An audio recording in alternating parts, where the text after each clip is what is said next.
Imagine-toi en train de t'endormir doucement. La maison est calme, le silence s'installe, ton corps devient lourd, tes muscles se relâchent, ton esprit se détend. Tu as l'impression que tout se met enfin au repos.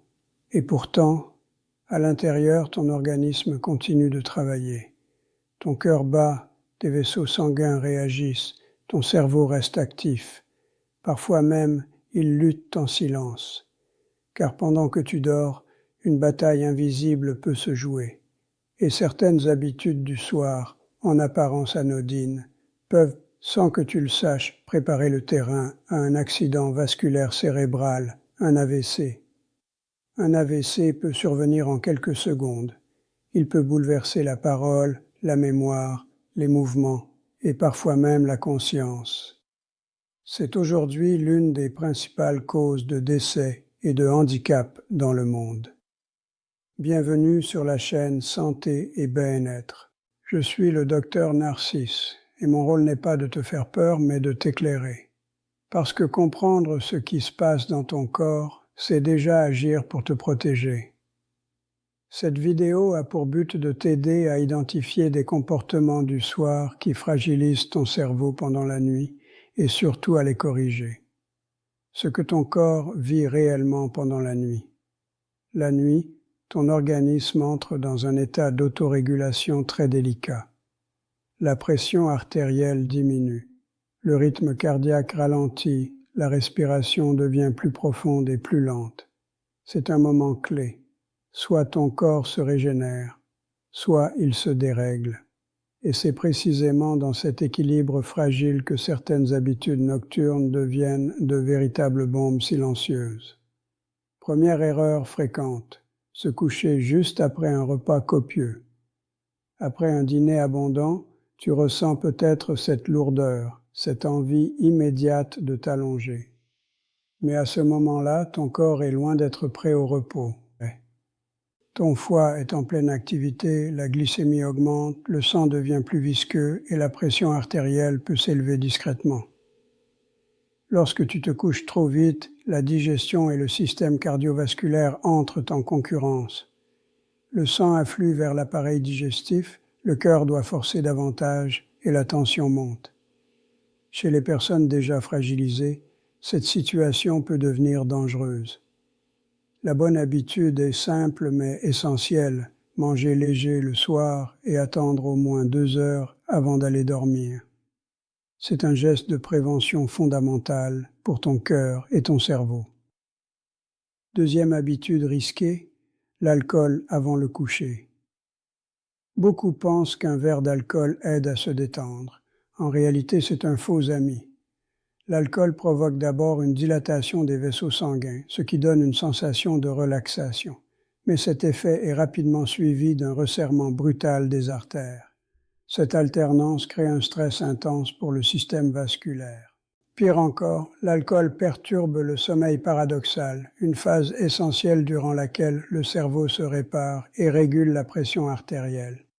Résultat, tu dors, mais ton cerveau, lui, s'épuise.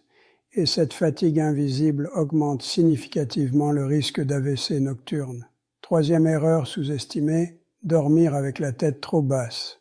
Peu de personnes le savent, mais la position de la tête influence directement la pression intracrânienne. Dormir complètement à plat, surtout en cas d'hypertension, peut aggraver la pression exercée sur le cerveau pendant la nuit. Relever la tête de quelques centimètres seulement, grâce à un oreiller adapté ou légèrement incliné, améliore le retour veineux et réduit la pression cérébrale nocturne. C'est un ajustement simple, naturel, mais souvent négligé. Un danger souvent ignoré. Les ronflements et les pauses respiratoires. Beaucoup considèrent le ronflement comme banal, parfois même amusant. Pourtant, il peut être le signal d'un trouble sérieux. L'apnée obstructive du sommeil. Pendant ces pauses respiratoires, l'oxygène chute brutalement, la pression artérielle grimpe et les vaisseaux du cerveau subissent des chocs répétés. Nuit après nuit, ce stress abîme silencieusement le système vasculaire cérébral. Se réveiller fatigué, avoir des maux de tête le matin, Ressentir une sensation d'étouffement la nuit ne sont jamais anodins. Un simple examen du sommeil peut faire toute la différence. Le cerveau ne doit jamais être privé d'oxygène. 5e habitude dangereuse, s'endormir dans le stress ou la colère. Se coucher le cœur lourd, l'esprit agité, après une dispute ou une journée émotionnellement difficile, n'est pas sans conséquence. Même les yeux fermés, le corps reste en état d'alerte. Le cortisol, l'hormone du stress, continue de circuler. Les vaisseaux se contractent, la tension monte, le cœur s'accélère. Or, le cerveau nocturne est extrêmement sensible à ton état émotionnel. Toute tension psychique devient un signal physiologique. Apprendre à apaiser son système nerveux avant de dormir est une véritable stratégie de protection. Respirer profondément, prier, méditer, écrire ou simplement parler permet de ne pas emporter ses angoisses dans le sommeil.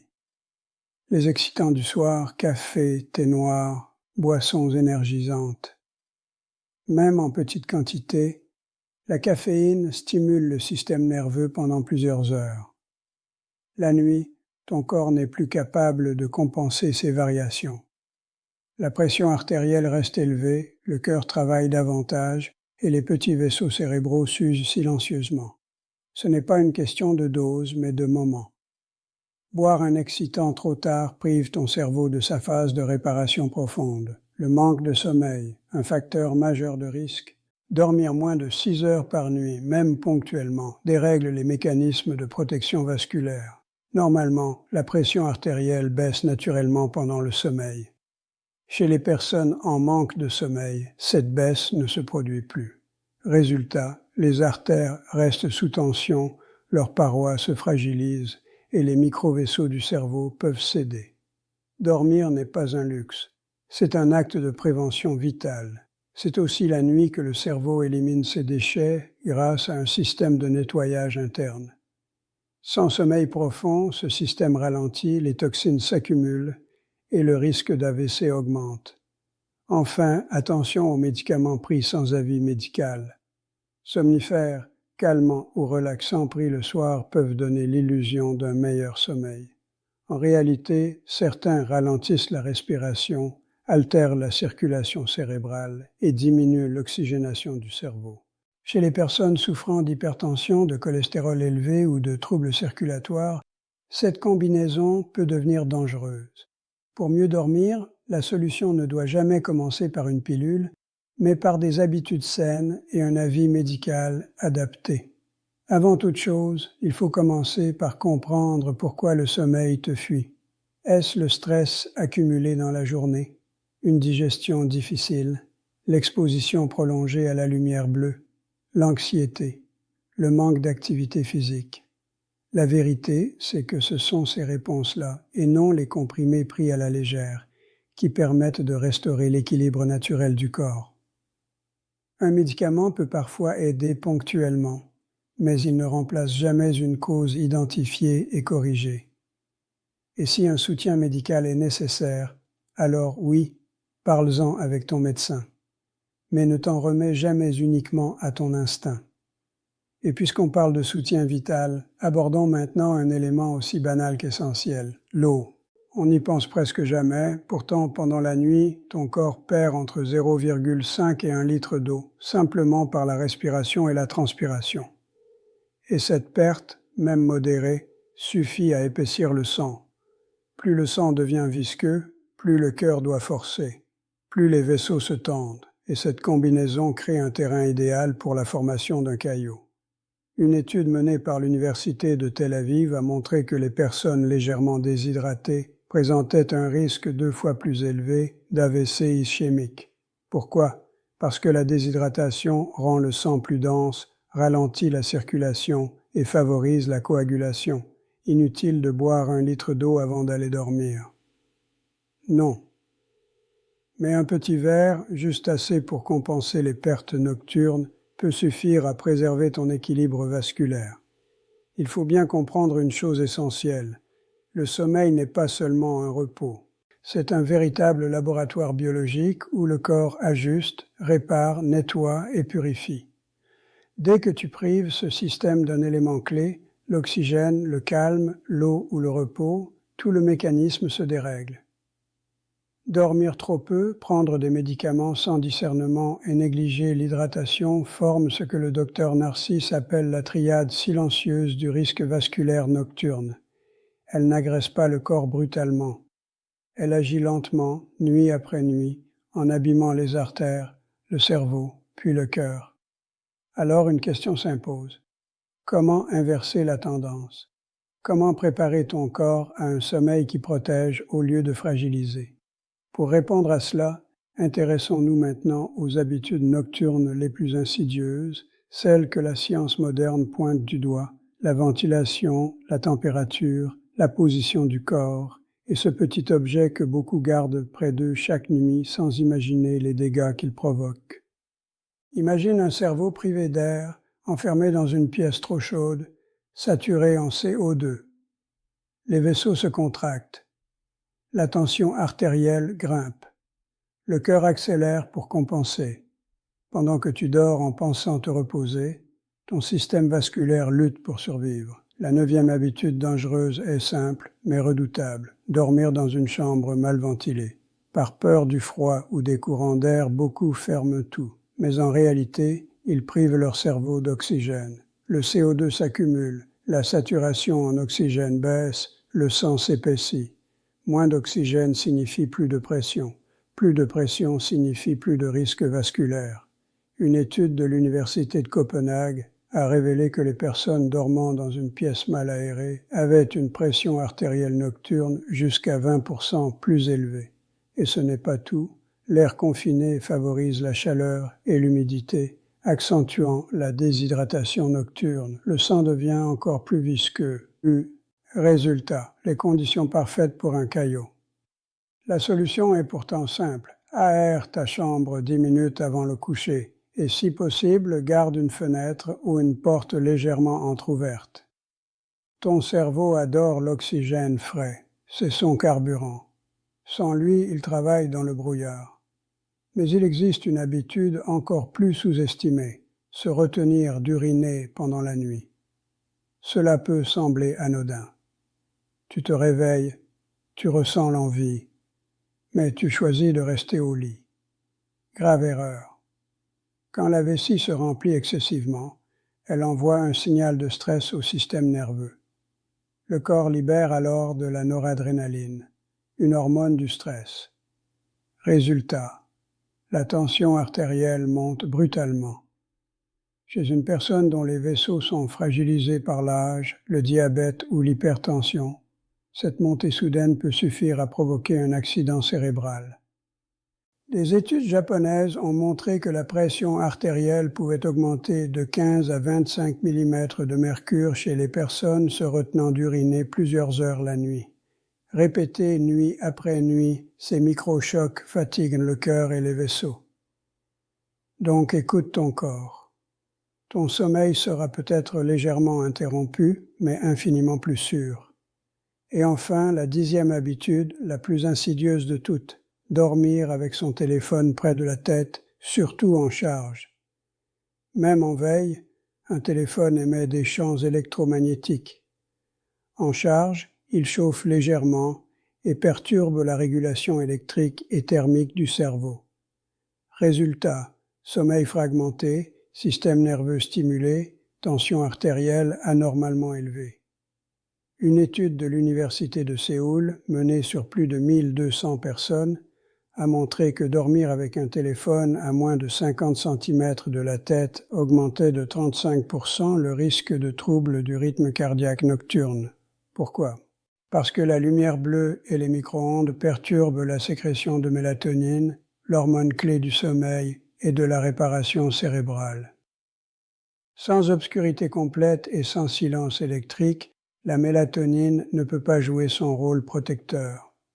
Le téléphone près du lit agit comme une bombe silencieuse.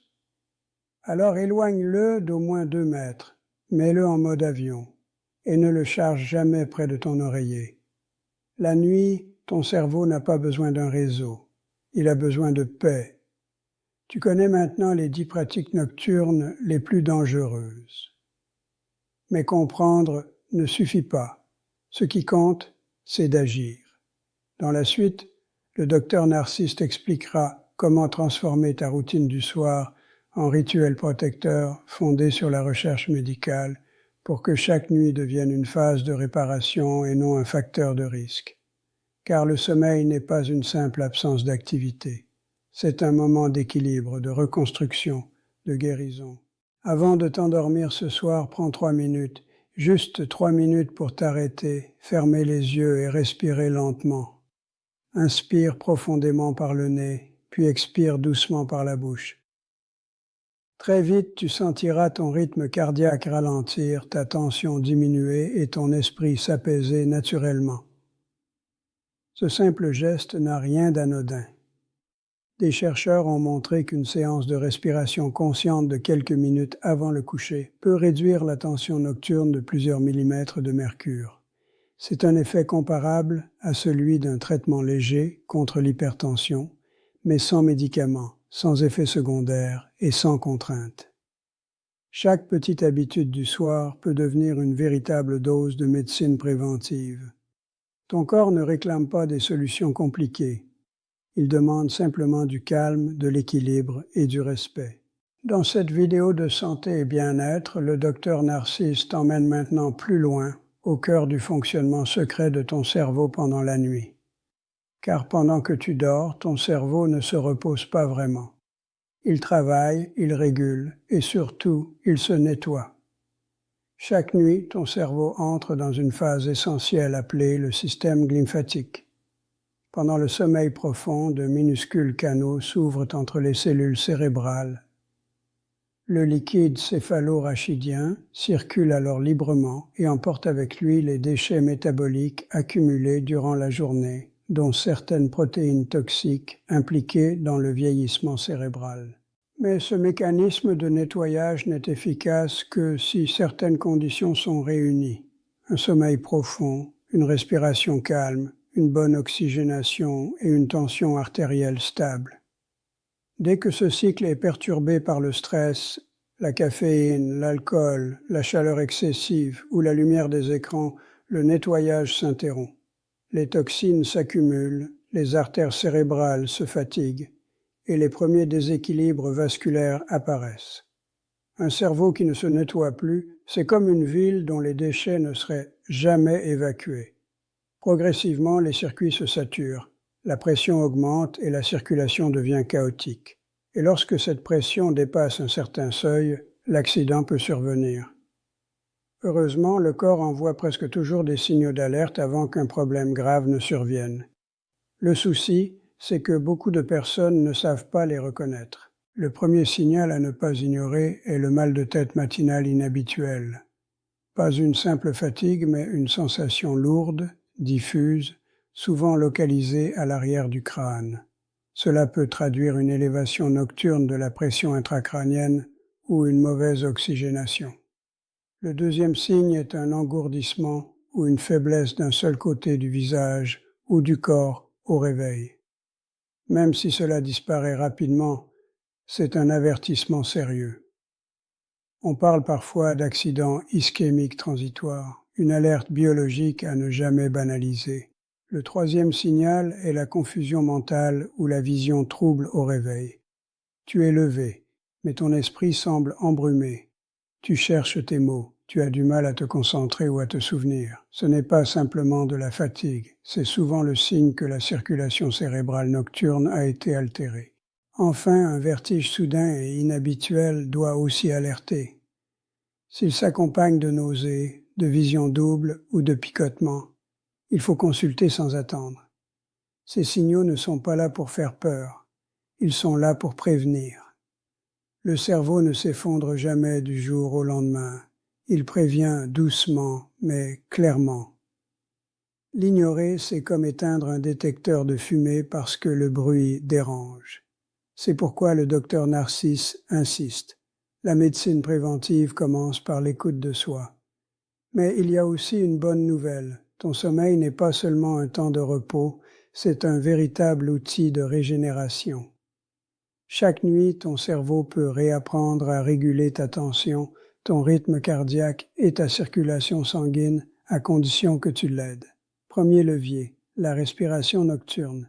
Respirer lentement et profondément par le nez active le système parasympathique, le frein naturel du corps. Il apaise le cœur, détend les artères et fait baisser la pression.